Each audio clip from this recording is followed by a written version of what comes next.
response was alarming to me. I tweeted it out yesterday. He didn't say that the organization was working together to get Kyrie back on the floor. He said that he had more work to do.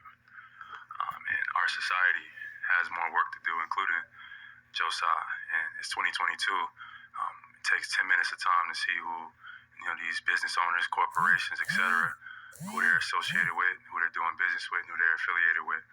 And vice president of the union, and it's part of my job to protect our players legally. And to see Phil Knight first come out and condemn, Kyrie, and also see Josiah say he has more work to do, I think it's time for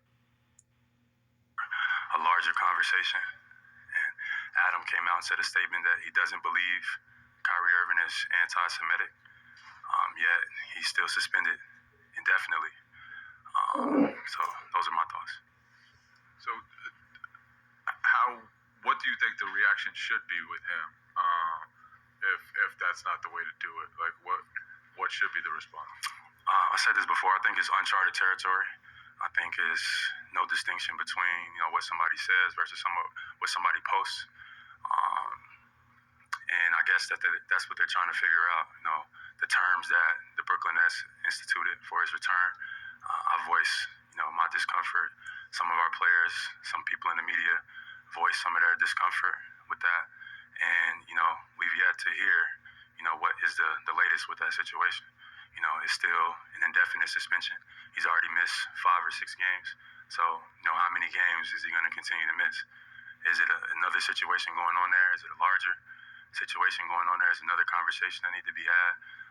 We've yet to find out. So I'm staying tuned, and I'm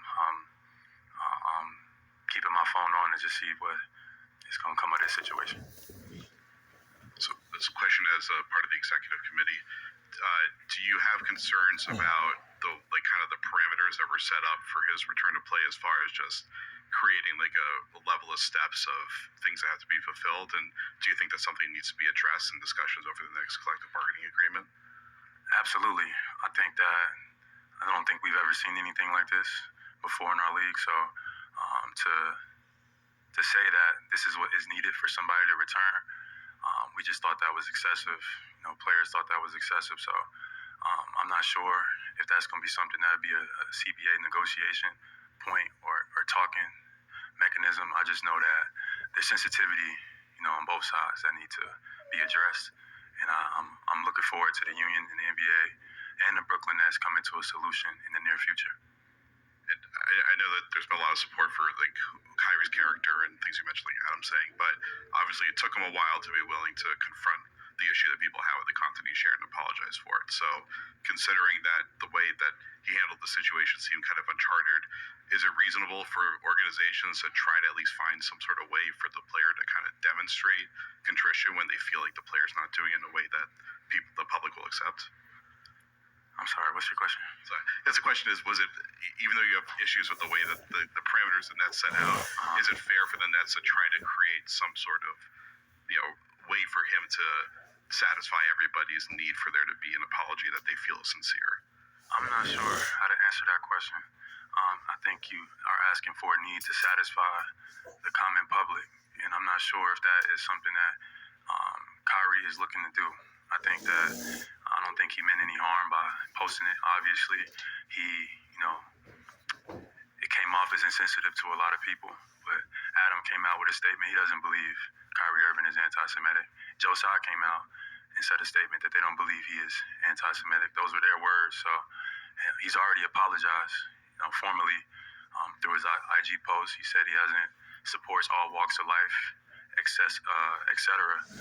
But the comment that Josiah made, which I feel like bothered, a lot of people, was like, he has more work to do. Like, what does that mean? Our society has more work to do, including Josiah. So I'm curious to know what that is, what that means, and everybody's tuned in and watching the situation because this is our league. We all are basketball players, but we all are human beings as well. So I'm looking forward to seeing the union and NBA figure out what the next steps are. Thank you. But as human beings and as children of God, no matter who your God is, my question would be, where's the compassion? mistake. Let the man come back and play and stop trying to put these conditions on him. Not to say that the Anti-Defamation League or the Jewish community is doing that right now. It appears to be the Nets. I'm saying all of that needs to stop. Kyrie Irving was suspended for 5 games. That 5-game suspension ends this week. He's scheduled to come back against the Los Angeles Lakers if it's just 5 games. It should be just 5 games. It shouldn't be indefinite. Let the man come back and play basketball. And stop holding this over his head like this. You can hold it over his head in terms of what you think or what you may think about him, but in a literal sense to prevent him from earning an honest living because of a clear mistake, it implies that you're not willing to forgive us. And my last point, Perk, is this. America, don't think I have not noticed what you have done. Kyrie Irving, minimum 5 games. Ime Udoka, minimum 1-year suspension. Usually when there's a suspension, there's an end date. I'm seeing 2 black men here that's got the word indefinite attached to their exiles. I don't like that. That is inconsistent with what we have customarily seen transpire in the world of sports. So when 2 brothers mess up, it's got indefinite attached to it. But if it's anybody else, you get a definitive point which is suspended and or you're fired and you're free to go work elsewhere, whatever the case may be. But in these cases, you got indefinite attached to them where their futures are left dangling.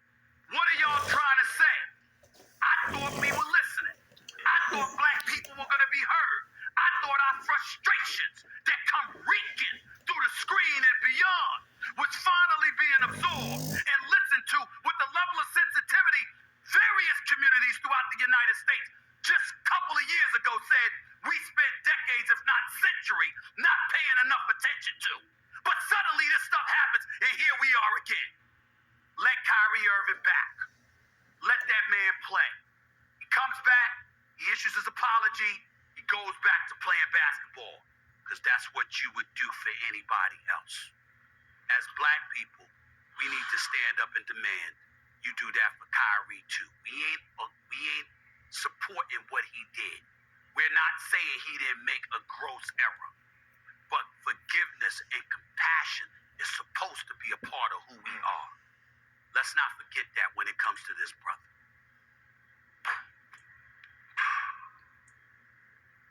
Well said. Well said. Okay.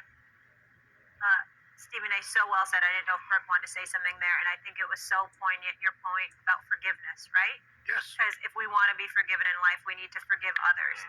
And you're right, and he did apologize, and he did own up to it. I also do want to point out, guys, and I'm going to miss some folks when I say this here, but I know the Nets, I know the Anti-Defamation League, I know many high-profile leaders have reached out to Jeff Bezos, Amazon Prime, and they want that film taken down. A petition has been signed, so hopefully that will happen so that hate narrative won't continue to be perpetuated. Right, and by the way, Jeff Bezos, you're supposed to be a better man than that. Get rid of that. Get rid of that. Get that off your platform, please. Since all of this noise is being made, and there is a level of consistency once again. Why? Because he's worth billions and he owns Amazon. So guess what? We're not going to say anything about him, but we're going to rake Kyrie Irving through the coals. Once again, you're just providing validation to the level of frustration black people